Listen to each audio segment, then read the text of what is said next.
combine the forces and make something else. So this is the power of the pinnacle.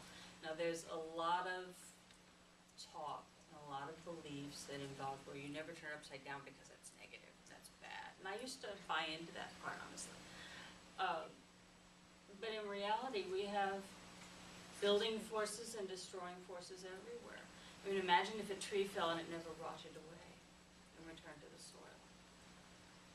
We rot away and turn into the soil. If you've ever remodeled your house, you know about destruction. You have to rip things out to make them better. So there is a value in the power of destruction.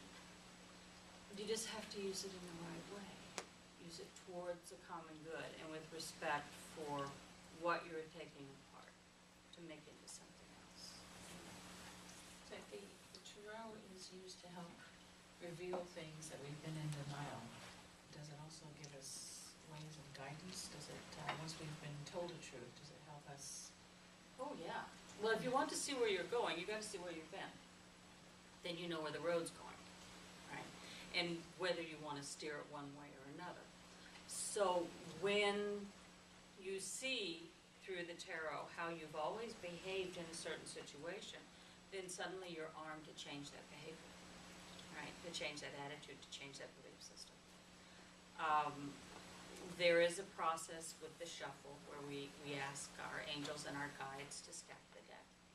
And some interesting things happen in shuffling, no matter how good you are at shuffling your cards. Occasionally one will just fly out, but we pay attention to those. Because I do believe that there is a divine order involved here. There's also the power of randomness and chaos. The truth of the matter is that every single card can be made to make sense in every single place. Okay?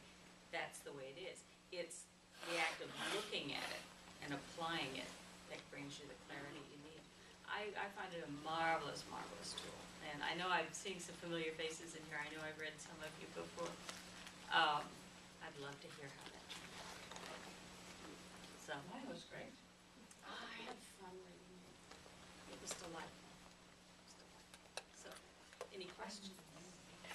Yes. Do you have any description on, you talked a little bit about the power of chaos and the order, but any history behind why a card that you put down has any connection to the person you're trying to read?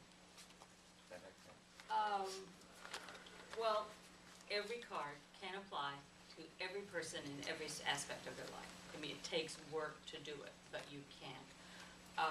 One of the things I've noticed with people that I've worked on several days in succession is they'll get a card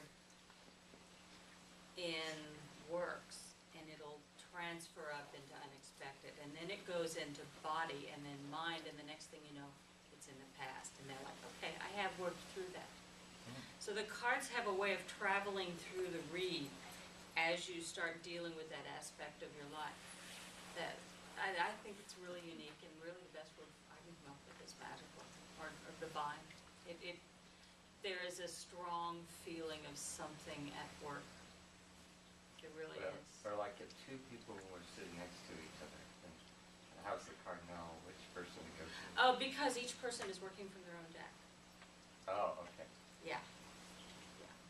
That's another thing too. You want to always make sure that your deck is complete. It really throws things off if one card's missing. I had one student who said, well, I always throw away the death card and the heartbreak card because I don't like that. Oh, if we could only do that in real life. You know, that would Denial, yeah. And well, exactly, the art of denial. You know, it's like, well, I can. And there's also something that happens with people who are just, oh, I get this with, teenage girls all the time, where they fall deeply, madly in love with whoever the beaver of the week is. And they want this reading to tell them that they're going to meet and this person's going to love them immediately and gallop away on the white steed and all this kind of thing. So it's this invitation to participate in whatever the obsession of the week is.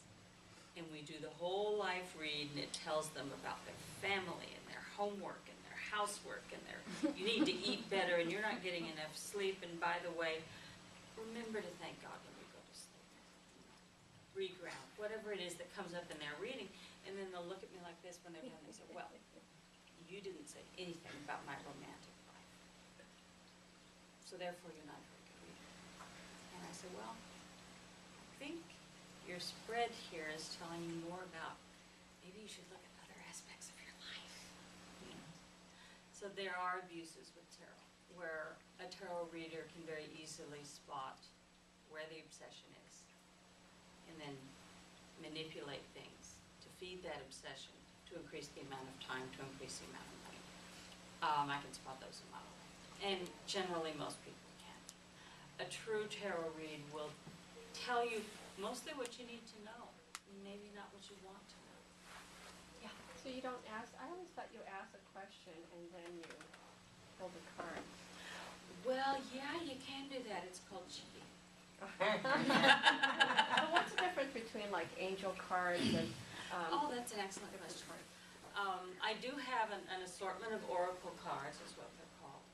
It's similar to the tarot card in that you lay them out in a pattern to signify different things. But I like to use them as a booster card, as complementary to the tarot read, because oracle cards have a tendency to be, how do I put this, a little over nice. Sometimes we need something to, poke us in the third eye and say, open up, wake up, this is what you're doing, knock it off. Angel cards, not so much, but a lot of the oracle cards are all full of, look at the beauty in life. See how a beautiful, perfect being you are. The whole world is open to you, and this is good stuff, but we also have to do the work. We're in this lifetime to experience, to learn, to grow, to be challenged, to struggle, to overcome. And if all you're eating is candy, you're not very well nourished. And oracle cards tend to be very gentle nudges, where the tarot might not be. No, I'm not gentle. Might not be so gentle. Gentle can be, tarot can be a little fierce, but it generally gives you a direction to go with it. But oracle are also great cards to develop your clairs. I mean, they can be, by reading them, touching them, feeling them, it can help you with your clair, your psychic development, just to your intuitive development. Yeah, they're definitely beneficial and supportive, but it's different tools. It's a different tool, and there are days when I reach straight for my, I don't have the angel cards so much.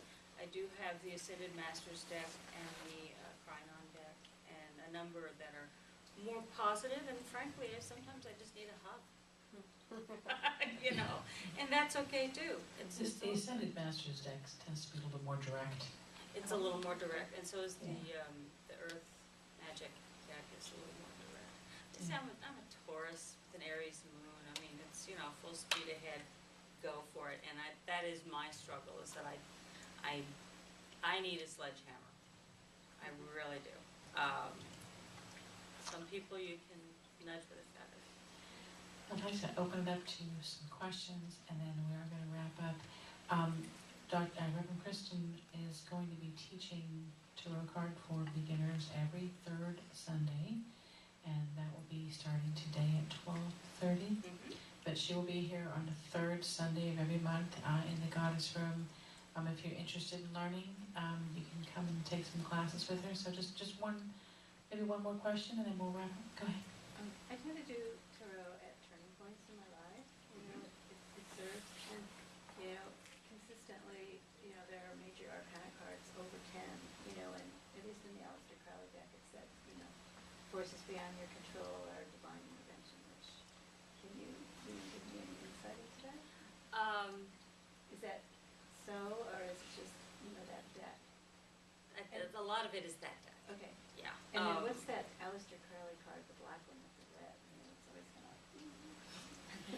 I'd have to see it to know for sure. I pulled that one up too, or I did that. Well, now if it's really putting you off, it's probably the death card, his death card. Death Mhm. cards have a way of putting people in a panic, and they really shouldn't, because all the death card means is that you're putting an absolute end to something. So if you kind of want to stop smoking, or you kind of want to eat better, or start a new lifestyle, if you get the death card in body, hey, that's the day that you can quit a physical habit and make it go forever. You don't think it's the death No, card it's, there? it's the It's one not they the don't death card. explain, it's like his magic card. Oh, well, You know. that's crowded. Yeah. That's crowded. And there's always a way out with any Right, card. with the There's left knee. one way to read it. There's something called reversals, where if it goes right side up, it means one thing, and if it goes upside down, it means the other. I dodge away from those. I generally will look at a card and deal with both positive and negative aspects of that, so that we can really get to the truth, because very little in life is black and white. It's not all good or all bad. There are shades. And so we try to find, it's a search for truth more than anything else. I would like to see it, though. I would like to see that card. Thank you. Give her a hand, just thank her.